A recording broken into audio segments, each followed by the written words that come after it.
Welcome everyone, this is DerekJ Speaks, and today we are talking about what AEW hyped up to be the biggest wrestling event of all time. Of course, I'm talking about AEW All In, live from Wembley Stadium in London, England, the biggest paid attendance in pro wrestling history, according to Tony Khan. 81,035 people live, packed in Wembley to witness what overall was a damn good show.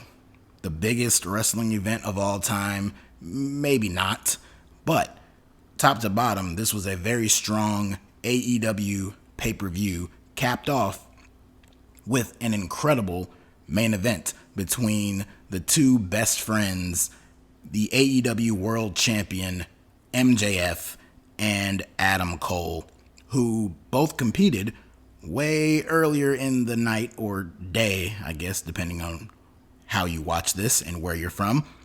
Earlier in the day, on the 0 hour pre-show, they teamed up to take on Aussie Open for the Ring of Honor Tag Team Championships, and they came out of that match victorious. They came out unscathed. It was a pretty big risk putting your main event on in the pre-show on the same night, but they had a very basic match against Aussie Open. They hit their double clothesline and they won. And they are your current brand new Ring of Honor Tag Team Champions. So they went into the main event as not only adversaries and best friends, but they went in as tag team champions. And that played a role to a certain degree in the match, because this entire match was built around the friendship between these two guys that has developed over this last month or so, over the summer, to be honest with you. And they went out there and told a great story. They had a fantastic match, a match worthy of main eventing a show like this. Of course, they were pretty civil in the beginning, but as the match went on, things got more heated, particularly from Adam Cole towards MJF, who the fans decided who they wanted to cheer for and boo in this match. They chose Adam Cole to be the de facto heel because he was the first one basically to get serious in the match, and he even ripped off the Better Than You Baby t-shirt that MJF wore. They both wore their team merch, and Cole ripped off MJF's, and that got the ball rolling here. And early on, one of the big spots was Cole hitting a brainbuster on MJF on the steel steps, and MJF was down. The referees backing Cole up, and Cole got back in the ring. He was showing signs of concern, and of course commentary was playing up the fact, is he concerned because his best friend got hurt, or is he concerned that his championship opportunity here might be over? But just barely at the very last possible second, MJF broke the count and got back in. We saw a little more of the conflicted side of MJF playing itself out in this match on the outside. While both men were on the announce table, MJF was the one who cleared it out, and he had Adam Cole up in position to hit him with a tombstone pile driver, but he was conflicted, he was hesitant, and he tossed Cole aside. He couldn't do it. Then when he went back over to the table, Adam Cole did not hesitate, and he did hit MJF with a tombstone right onto the announce table. And then back in the ring, went for a cover. It was only good for a 2 count. Both men, a series of moves, a flurry of offense between both men led to them both being down. And when they both got back to their feet, they both called for the double clothesline. They bounced off the ropes, went for it on each other, and then they both connected with a clothesline, and both men were down. But as they were both down, they both covered each other for a double pinfall. And the referee counted both men's shoulders to the mat, went over to Justin Roberts and said that it was a draw. And of course the fans booed, thinking immediately of all the outcomes that this match could have possibly had. There's no way they're going to end it with this one. And of course they didn't. Adam Cole got on the mic, told Max he wanted 5 more minutes, call back to their first match that ended in a 30-minute draw all those weeks ago. MJF said no, got booed, but then he said, you can't just do 5 more minutes. It's got to be way more than that, and we're going until there's a fucking winner in Wembley. And of course, that got the fans into it. Both men started to go at it again. The referee got knocked down, and with the referee down, both men were playing toss with a steel chair. They were trying to go for an Eddie Guerrero spot here. With Adam Cole down, MJF, he was the last one with the chair, so he just wrapped the chair around his head and neck, and then he laid down too. And of course, once the referee came back up, he saw Adam Cole, who during this, he was the one who sat back up. He saw Adam Cole, pinpointed him, but then the two men started to fight again. And with Cole in the corner, he goes up to the middle rope. He is coming down, attempting to hit a Panama Sunrise on MJF, but instead, MJF pulls referee Bryce Remsburg in harm's way, and Adam Cole, with his momentum carried over, he hits the referee with the Panama Sunrise, and poor Bryce Remsburg is down and out. And with the referee down again, out comes Roderick Strong, still in that neck brace. He comes down, and actually before he did anything, MJF was up. He had the championship belt, I believe. He either had the belt or he had the Dynamite ring, and he was threatening, I believe it was the ring. He was threatening to hit Adam Cole with the ring, but he couldn't do it, and he tucked it back into his tights.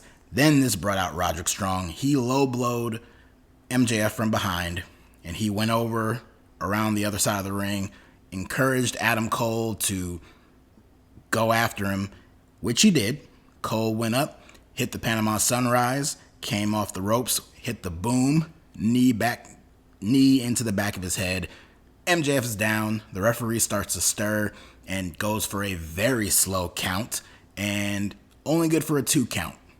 MJF does kick out here. Roddy throws the championship belt into the ring and tells Adam Cole to use it. And Cole looks like he's about to, but then he hesitates as well. He tosses the belt down, tells Roddy to get out of there.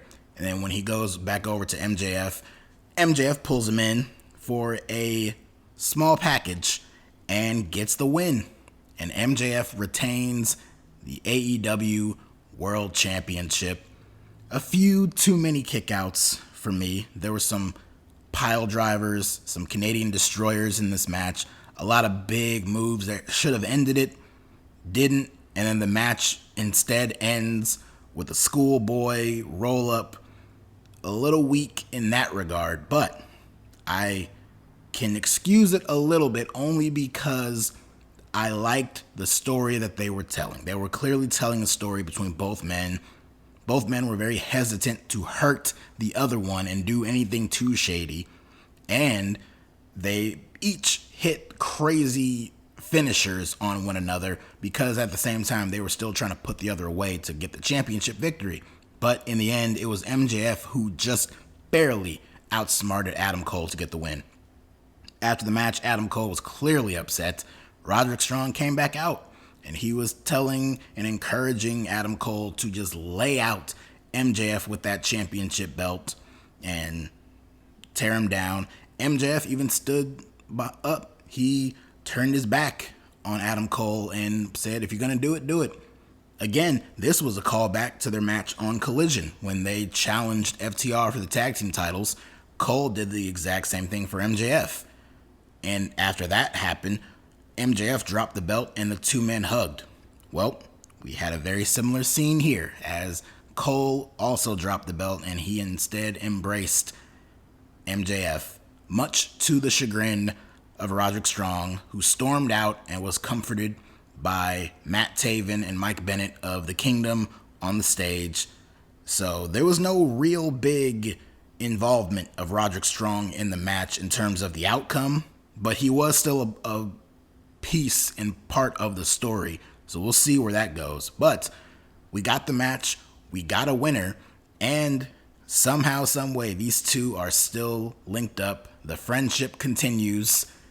Tony Khan stumbled into some magic here with these two as a pair, and it has been very fun to witness and watch because more often than not, the best segments on the entire show on Dynamite these last couple of weeks has been stuff with MJF and Adam Cole, whether it be their skits, their in-ring promos, their comedy antics, or the subtle signs of dissension and tension between the two of them. Anything that they've been doing to hype this matchup or to team up or whatever they've done has been gold, and seeing it all play itself out in this match was great. There were hundreds of possibilities of how this match was going to go, but for me, some of them that involved a potential split or one turning on the other kind of got a little lessened because they won the tag team titles earlier in the night. It wouldn't have made much sense in my mind for Cole to turn on MJF or vice versa after they had already captured the tag team titles earlier in the night. So I am curious now how that's going to play itself out, how long they're going to hold on to those titles. Might they lose them this upcoming week on Dynamite? Might they defend them and lose them next weekend at the next pay-per-view, AEW All Out? We'll see how long they hold on to them, and we'll see how much longer this friendship lasts. It lasted past the Collision Tag Team Championship match. It has now come into this match at Wembley and has lasted beyond this. We'll see where they go. I am very curious, but like I said, a few too many kickouts for my liking, but overall the story was very strong, and this was an incredible main event on this show. I really enjoyed it, as I did a lot of matches on this show. This was a show top to bottom that had, in my mind, pretty much all hits, very few misses. We had the Elite. They had a presence on this show, but in both matches that involved the Elite, they came out on the losing end. We had a trios match where Konosuke Takeshita teamed up with Bullet Club Gold members Jay White and Juice Robinson to take on the Golden Elite, that being Kenny Omega, Hangman Page, and Kota Ibushi. I'm sure Ibushi was looking for a little bit of redemption after coming out of Blood and Guts, where he wasn't looking exactly the best, but this is a man who has had some very severe injuries and surgeries that derailed his career as something fierce, and he is slowly coming back from it. And in this match, I will say he did look a lot better here than he did at Blood and Guts. He still didn't do a whole lot, only because he was one man of six, so everyone had to get their stuff in. Everyone had to make a mark in this match. Of course, Kenny Omega, easily the most over guy in this match. He's one of the top guys in the entire company, which is why some people thought it was strange that on such a big show like this, Kenny Omega is reduced to a six-man tag team match. But even still, he was the star of this match. But Konosuke Takeshita was a pretty big star in this match too, and he looked very strong. He got a huge high knee on Ibushi that basically knocked him out. And while standing there, out of nowhere came Hangman Page with a blindsided buckshot lariat to take out Takeshita, just temporarily though, because as Kenny Omega was raining down a bunch of V-triggers on Juice Robinson and Jay White, Takeshita was the legal man, and he came from behind with a roll-up to pin Kenny Omega. And while it was not the strongest victory for Konosuke Takeshita, a win is a win, and the man still pinned Kenny Omega in the middle of the ring on a pay-per-view, which is by far the biggest win of his career, and easily sets up a singles match between Takeshita and Kenny Omega at the All Out pay-per-view, which was the rumor. That was the initial report, that there would be a multi-man match on this show, which would set up and lead into a singles match between Takeshita and Omega at All Out, which I'm sure should be a damn good match, and where I'm sure Omega will get his win back. Although I would love it if they could do the singles match and Takeshita still gets a clean victory over Kenny Omega.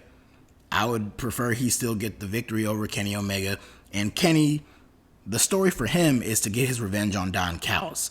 Lay out Don Callis with the one-winged angel and have Takeshita come in, hit that knee, and get the win over Kenny Omega. That's my prediction. That's my hope and expectation of what should happen in that match. But also in this match, we had the Elite represented in the AEW Tag Team title match as the third match in this trilogy between the Young Bucks and FTR culminated here at Wembley in an excellent tag team match. This was probably the second best match of the night for me behind the main event.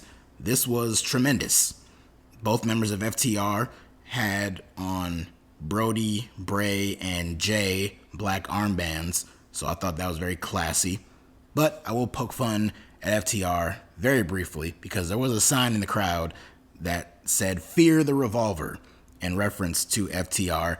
If you know, you know. I'm sure most of you know, but it was funny.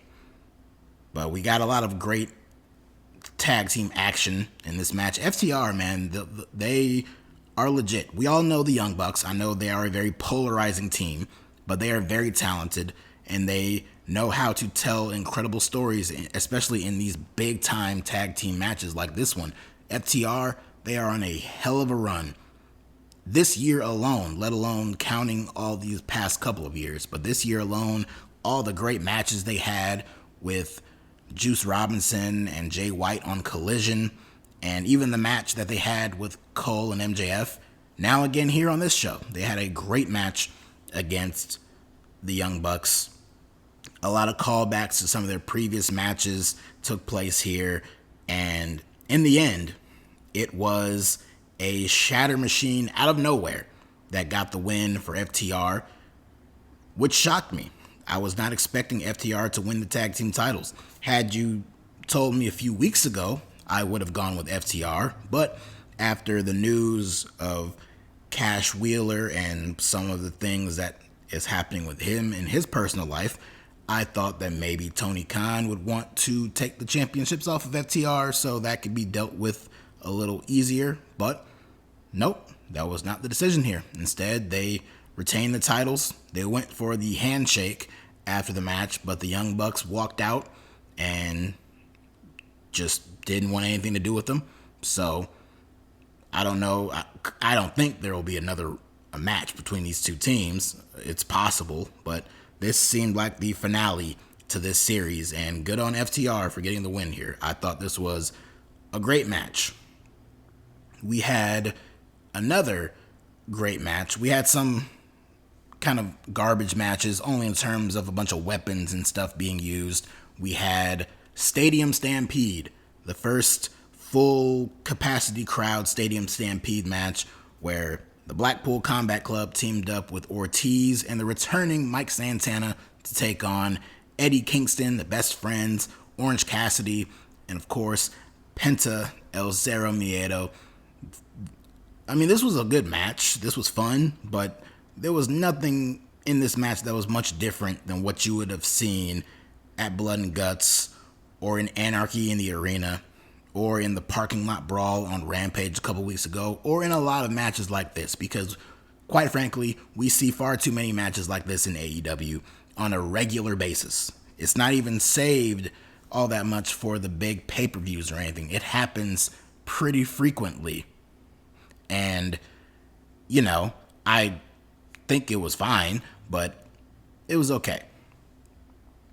And there was a lot of crazy things that happened in this match. Of course, Moxley broke out some skewers, which was, you know, not my favorite cup of tea, but some people like it. Some people dig it. I am not a fan of the skewers, but they were there. We had some craziness, too much to really get into every single crazy spot in this match. We had forks used. There was pile drivers onto chairs. There were power bombs through tables. A lot of crazy stuff. Orange Cassidy at one point wrapped his fist in duct tape and had the sticky side out first so he could dip his fist into some glass to use it for an orange punch on Claudio. Of course, Eddie Kingston so hell-bent on taking out Claudio in this match, he had to take out his own boy first, and he shoved Jon Moxley into a table in the corner, leading to Orange Cassidy hitting the orange punch on Claudio with his glass taped fist and got the win. So the babyfaces get a big win in this match. Also, Sue appeared. Sue rode out in her minivan. We got an appearance from Sue in this match, which got a huge pop from the crowd. But this match was fine for what it was. The fans were definitely into it, but not my favorite. Of the weapon type brawl matches, my favorite was probably the coffin match on this show. We had Sting and Darby Allin taking on Christian Cage and Swerve Strickland. I liked this match a lot. I liked the entrances when Sting and Darby came out to Metallica's Seek and Destroy. That was a theme song for Sting in WCW, so I thought that was a really cool moment, made for a cool entrance. And of course the lights were out, so that paved way for the Fireflies to be out in the crowd and pay homage to Bray Wyatt. Something similar that was done later on in the night by House of Black. But this match was a lot of fun. Had some craziness in here. Of course, Luchasaurus made an appearance, and he was taking out Sting and Darby. Nick Wayne made an appearance, but he was quickly taken out by Luchasaurus, who chokeslammed him onto a skateboard and abducted him. So we don't know what happened to Nick Wayne, but the last we saw of him, he was draped over Luchasaurus' shoulder and taken out. So I don't know. I'm sure that will lead into the TNT Championship match between Luchasaurus and Darby at All Out next weekend. We see Sting. He's down, and he gets put into the coffin, but Swerve drops the bat in the coffin with him, and so when he went to close the coffin up, Sting held it open with the bat. So I thought that was pretty clever. A little bit later on, Swerve tries to go for a 450 onto Sting, who's laid out on the coffin, but Sting moves, Swerve crashes and burns. Darby takes out Christian with the TNT Championship belt on the outside. Swerve is dumped into the coffin, but he is using his arms and legs to keep it open. And then Darby comes over, hits the coffin drop onto the coffin, sandwiching Swerve. They stuff him in and get the win. Although Swerve's braids were peeking out on the other side, so technically he was not completely inside, so technically the match should have continued. But I digress. This was a fun match. I enjoyed it, and I thought they had a damn good match here. We also had the trios titles on the line, with the House of Black taking on the Acclaimed with the badass Billy Gunn. Out of all the times that these teams have faced off, the House of Black came out on top, but instead, this time around, with a more aggressive badass Billy Gunn, they get the win. And we have brand new trios champions.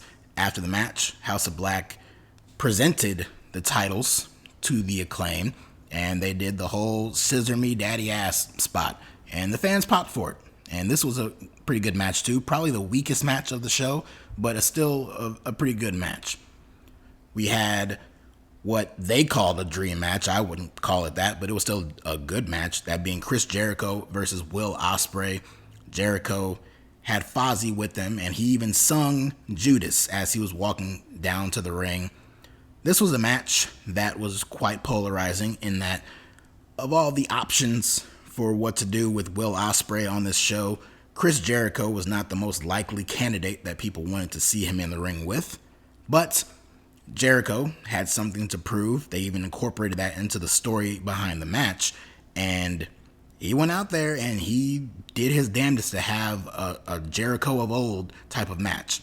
It wasn't perfect. There were a few sloppy spots from Jericho, a few botches, and Will Ospreay, he goes a mile a minute, but he did slow down a little bit in this match to kind of placate Jericho's style.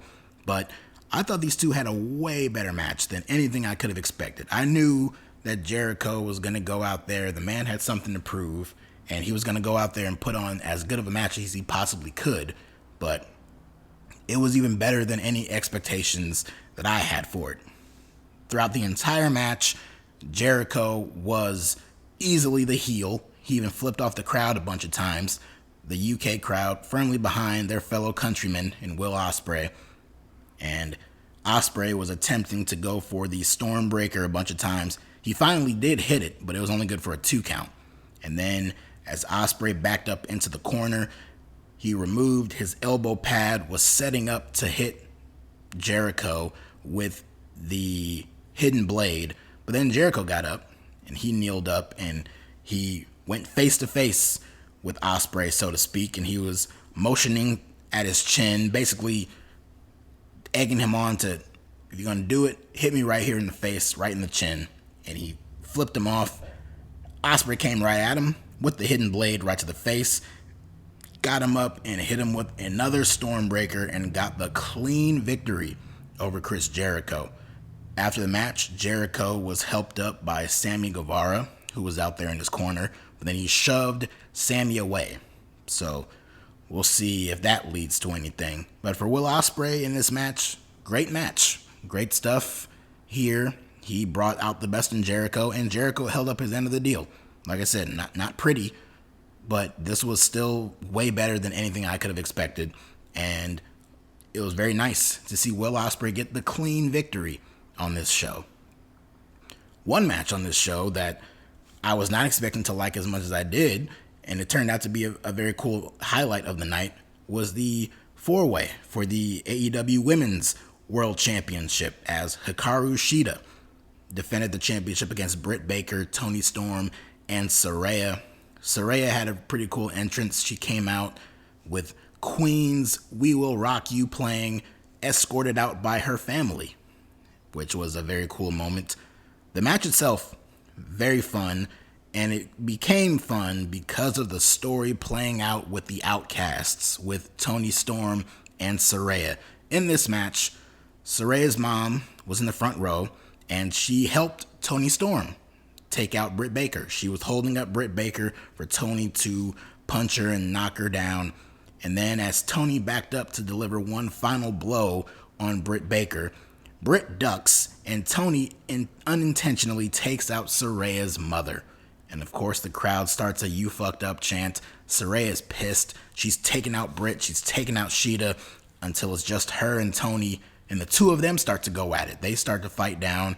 And then Toni gets Saraya propped up in the corner, going for that vicious hip attack. But out comes Ruby Soho.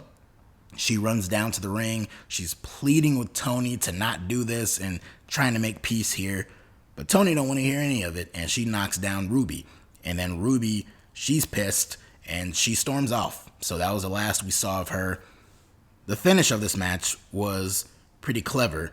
The outcome, I'm sure, is pretty divisive in that Britt Baker was attempting to put the lockjaw on Shida, and in doing so and her maneuvering around with it, she ended up having her back turned to what was happening behind her, which was Toni Storm attempting to hit her with the championship belt, but all the while, Saraya comes in and she sprays Toni in the eyes with the green spray paint that the Outcasts use, and she hits her with her Rampage move, and she gets the win. And Saraya is the brand new AEW Women's World Champion, an outcome that I'm sure not everyone was a fan of, but isolated in this one moment here in front of her country, with her family right there. Of course, her family got in the ring with her to celebrate.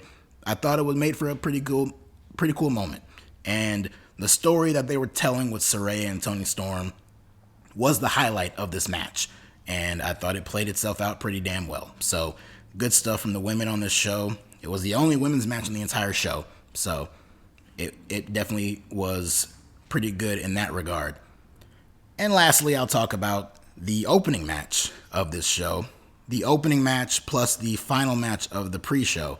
The final match of the pre-show being the FTW Championship on the line, with Jack Perry defending against Hook. And they had a damn good match. It was a brawl. It started up on the stage. At one point, they were on the stage and fighting towards this limo that Jack Perry rode out in. They fought by the windshield. Jack Perry made a point to look into the camera and talk about how it was real glass which is not very relevant right now, but it will be in a little bit. In the end, Hook regained the championship, locked in Red Rum. Jack Perry tapped out. It was a good match, probably the best match that Hook has had since he arrived in AEW. The opening match was CM Punk defending the real world championship against Samoa Joe. After the years that these two had wars in Ring of Honor, it was pretty cool to see them fighting on a big show like this. The match was very good. Not the CM Punk Samoa Joe of old, but it was still a very good match. And CM Punk was able to get the win with an avalanche Pepsi plunge off the top rope onto Joe, got the win, got the first clear-cut decisive victory over Samoa Joe in his career. So good stuff to open the show. Unfortunately, that's not the biggest story that will come out from this show regarding CM Punk and Jack Perry, because it was during this match when we saw the tweet, or whatever you do on X, came out from Sean Ross Sapp that there was reportedly a physical altercation between Jack Perry and CM Punk behind the scenes, which of course led to many people already fed up. It's yet another story about drama backstage with CM Punk and now yet another person. But then as the night went on and the story developed more sources provided context to what happened, we had PW Insider reporting that Punk was still in the building and Jack Perry was asked to leave, and there was a bunch of conflicting reports until finally, and the last I saw of it came from Sean Ross Sapp in Fightful, and it was the fact that Perry, I guess, stepped up to CM Punk in regards to the story that came out about the glass. I mentioned that in the championship match. There was a story a few weeks ago that leaked out regarding Jack Perry having a disagreement with CM Punk in that he wanted to use glass in a segment of his and Punk refused. I don't know the full context of that story, but I guess that played itself out here, and Jack Perry was not necessarily happy about that, and so he stepped up to CM Punk and apparently involved him bumping him, whatever that means, whether it's a shoulder bump or whatever. And then as he came back after Punk, it was Punk who restrained him and basically put a choke on him, and the situation was diffused at that point. So as the story came out, and we're only hearing the one side of it, I'm sure there's going to be more news to come out about this as the day and night goes on and as the week goes on, because that's just what it happens. But it sounds like this was a situation where Jack Perry was the instigator in this situation, and Punk was trying to fight him off, pretty much. Still, regardless of who started it, this is still yet another story of some kind of backstage altercation between CM Punk and a member of the roster, and it's still embarrassing. And hopefully, this will not be the big story coming out of this show, because this was an overall top to bottom great night of professional wrestling, a great wrestling show for AEW, something that they should be proud of, and something that should not be clouded and overshadowed by more CM Punk mess and drama. So I just wanted to mention it because it was a big story and that people are focusing on it. I just hope that this show will not be defined by that moment like so many other backstage altercations have defined other AEW pay-per-views over the last year. But that's about it for that. And that's about it for my discussion of this show. Like I said, top to bottom, great stuff. He had a lot of fun matches and an excellent main event. Gotta give them a thumbs up, and kudos and hats off to everyone in AEW who made this show possible. All the wrestlers, all the production crew, all the fans who came out and showed up for Wembley. Hopefully they do it again next year, because AEW announced and made it official that All In will be returning to Wembley Stadium next year on August 25th, 2024. So that should be fun. Hopefully next year they learn not to run another pay-per-view a week after, like they are still doing this year. because in 1 week's time, we will have AEW All Out at the United Center in Chicago, and I will be back here to cover that. But 24 hours before that, I will be covering a WWE pay-per-view, that being Payback. So, got even more wrestling coming up next weekend. It's gonna be a lot, but hopefully it's all good.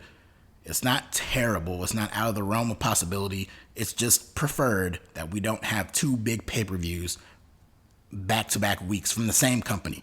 So hopefully next year they learn from that mistake and they don't do that. But even still, what are your guys' thoughts?